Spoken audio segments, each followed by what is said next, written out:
નમસ્કાર મિત્રો, કેમ છો? આશા રાખું છું કે તમે બધા સહકુશળ હશો. હું પણ સહકુશળ છું. આજે 14 ડિસેમ્બર 2025નું કરંટ અફેર લઈને તમારા માટે હાજર થઈ ગયો છું. તો ચાલો મોડું ન કરતા આજનો વિડીયો શરૂ કરીએ છીએ. એની પહેલા કહેવા માંગીશ કે ચેનલ પર નવા હો તો સબસ્ક્રાઇબ કરી લેજો. વિડીયો જો પસંદ આવે તો લાઈક કરી દેજો. ભાઈબંધ દોસ્તાર ફેમિલી મેમ્બર સાથે વિડીયો શેર જરૂર કરજો. જે પણ ગવર્મેન્ટ જોબની તૈયારી કરતા હોય એના માટે આ કરંટ અફેર મહત્વના પ્રશ્ન છે. આવા જ પ્રશ્નો પરીક્ષામાં પૂછાતા હોય છે. તો ચાલો મોડું ન કરતા આજનો વિડીયો શરૂ કરીએ છીએ. 14 ડિસેમ્બર 2025 નો પહેલો પ્રશ્ન છે, રાષ્ટ્રમંડળ ખોખો ચેમ્પિયનશિપ 2026નું આયોજન ક્યાં કરવામાં આવશે?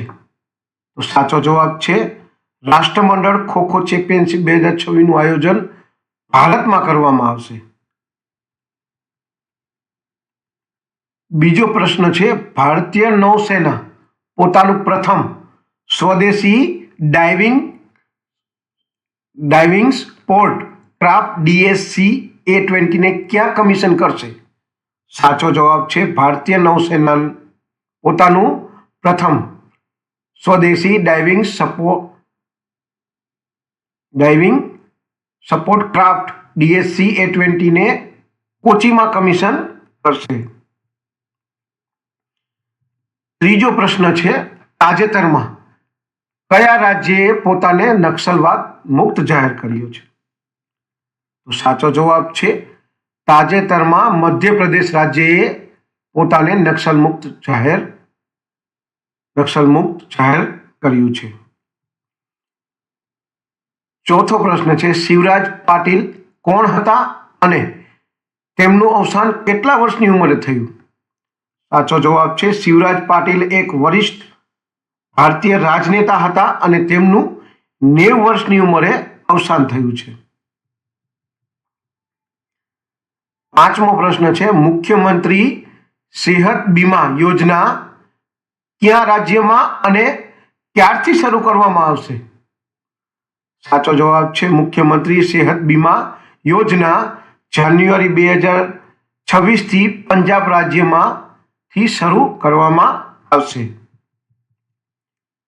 છઠ્ઠો પ્રશ્ન છે, ભારતીય ભાષા ઉત્સવ 2025નું આયોજન ક્યાં કરવામાં આવ્યું હતું? સાચો જવાબ છે ભારતીય ભાષા ઉત્સવ 2025નું આયોજન નવી દિલ્હી શહેરમાં કરવામાં આવ્યું હતું.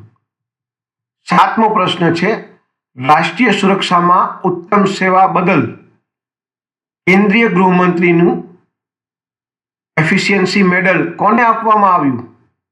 સાચો જવાબ છે રાષ્ટ્રીય સુરક્ષામાં ઉત્તમ સેવા બદલ દિનેશ ખટકને કેન્દ્રીય ગૃહમંત્રીનું એફિશિયન્સી મેડલ આપવામાં આવ્યું હતું. આઠમો પ્રશ્ન છે, 11 ડિસેમ્બર 2025ના રોજ કોની 21મી પુણ્ય તિથિ મનાવવામાં આવી હતી? સાચો જવાબ છે 11 ડિસેમ્બર 2025ના રોજ ભારત રત્નથી સન્માનિત પ્રથમ સંગીતકાર MS સુબ્બુલક્ષ્મીની 21મી પુણ્યતિથિ મનાવવામાં આવી હતી. નવમો પ્રશ્ન, જમીન વિવાદના ઝડપથી ઉકેલ માટે બિહાર સરકારે કઈ પહેલ શરૂ કરવાની જાહેરાત કરી છે? તો સાચો જવાબ છે જમીન વિવાદોના ઝડપથી ઉકેલ માટે બિહાર સરકારે ભૂમિ સુધાર સંવાદ પહેલ શરૂ કરવાની જાહેરાત કરી છે. 10મો પ્રશ્ન છે, તાજેતરમાં મહારાષ્ટ્ર